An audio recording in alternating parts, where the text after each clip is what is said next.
একদা একদিন বিশ্বনবী দুদিন ধরে রোজা রাখার পর ক্ষুধার্ত অবস্থায় মা ফাতেমা রাদিয়াল্লাহু তাআলা আনহায়ের বাড়িতে গেলেন। এদিকে মা ফাতেমা রাদিয়াল্লাহু তাআলা আনহায়ের বাড়িতেও কোনো খাবার ছিল না।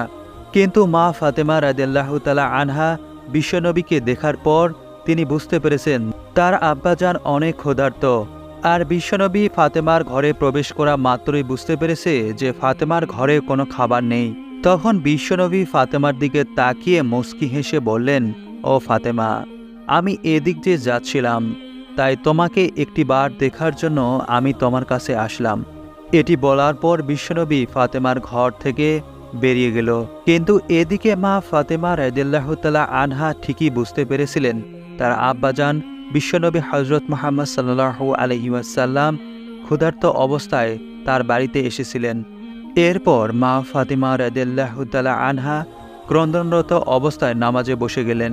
এরপর মা ফাতেমা রাদিয়াল্লাহু তাআলা আনহা 2 রাকাত নামাজ পড়ার পর আল্লাহ সুবহানাহু ওয়া তাআলার কাছে হাত তুলে দোয়া করতে লাগলেন এবং বললেন, হে রহমানুর রহিম, আপনি আমাকে যত পারেন কষ্ট দিন, কিন্তু আমার আব্বাজানকে কোনো কষ্ট দিও না। এরপর মা ফাতেমা যখন মোনাজাত শেষ করলেন তখন তিনি লক্ষ্য করতে পারলেন যে তার ঘরের মধ্যে কে যেন এসে খাবার দিয়ে চলে গেল।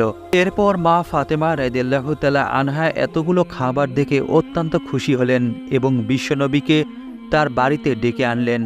এরপর বিশ্বনবী মা ফাতেমা রাদিয়াল্লাহু তাআলা আনহাকে জিজ্ঞাসা করলেন, মা, এই খাবারগুলো তোমাকে কে দিয়েছে?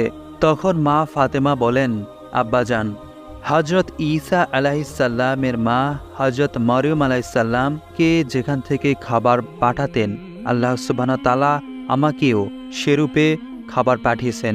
বিশ্বনবী বুঝতে পেরেছেন যে আল্লাহ সুবহানাহু ওয়া তাআলা মা ফাতেমাকে জান্নাতি খাবার পাঠিয়েছেন। এরপর দেখা যায় বিশ্বনবী এবং মা ফাতেমা রাদিয়াল্লাহু তাআলা আনহা সহ আলী রাদিয়াল্লাহু তাআলা আনহু এবং হাসান এবং হোসেন রাদিয়াল্লাহু তাআলা আনহু সহ সকলেই পেট ভরে খাবার খেলেন। জান্নাতি এত সুস্বাদু খাবার খেয়ে মা ফাতেমা রাদিয়াল্লাহু তাআলা আনহা আল্লাহ সুবহানাহু ওয়া তাআলার দরবারে শুকরিয়া আদায় করলেন। এরপর মা ফাতেমা রাদিয়াল্লাহু তাআলা আনহা লক্ষ্য করলেন যে সবাই মিলে জান্নাতি খাবার খেয়েও অনেকগুলো অবশিষ্ট ছিল। এরপর মা ফাতেমা রাদিয়াল্লাহু তাআলা আনহা পাড়া প্রতিবেশীকে ডেকে সমস্ত খাবারগুলো তাদের সবাইকে দিয়ে দিলেন। সকল পাড়া প্রতিবেশীরা এত সুস্বাদু খাবার খেয়ে মা ফাতেমার প্রশংসা করতে লাগলেন।